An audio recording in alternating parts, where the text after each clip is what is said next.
অনেকে আমাকে ঈদ সালামি দিতে চায়, কিন্তু অনেকে দূরে থাকার কারণে তারা দিতে পারে না।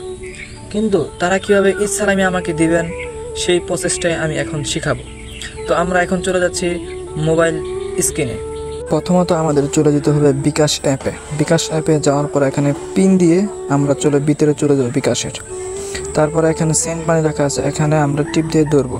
দেওয়ার পরে নাম্বার অপশন আসবে, তারপর এখানে নাম্বার দিব, যেমন আমার নাম্বার আপনারা দিবেন 0161850, পরেরটুকু আমার কাছ থেকে জেনে নেবেন। এখানে আমার মতন আমি একটা নাম্বার দিয়েছি। তারপর আসবে এটার মধ্যে এখানে দিবেন অ্যামাউন্ট, যেটা হবে 1000 টাকার নিচে কিন্তু কেউ দেওয়ার চেষ্টাও করবেন না। যেহেতু আপনারা ঈদের সালামি দিবেন, তাহলে ঈদের এইটা সিলেক্ট করবেন। সিলেক্ট করার পরে এরকম দেখাবে।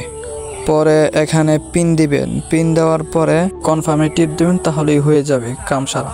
আশা করি এই যে নিয়মটা শিখালাম সেটা আপনারা শিখতে পারছেন। যারা দিতে চান তারা তো দিবেনই, আর যারা দিতে চান না অর্থাৎ কিপটা, তাদেরকে একটা কথা বলি, আর কতদিন এইগুলা বাদ দেন, এই ছোট ভাইগুলোর দিকে একটু তাকান, ঠিক আছে? সালামিটা দিয়ে আমার কাছ থেকে সালামিটা নেওয়ার চেষ্টা করেন, ঠিক আছে? আল্লাহ হাফেজ, সকলে ভালো থাকবেন। তাকাব্বালাল্লাহু মিন্না ওয়া মিনকুম।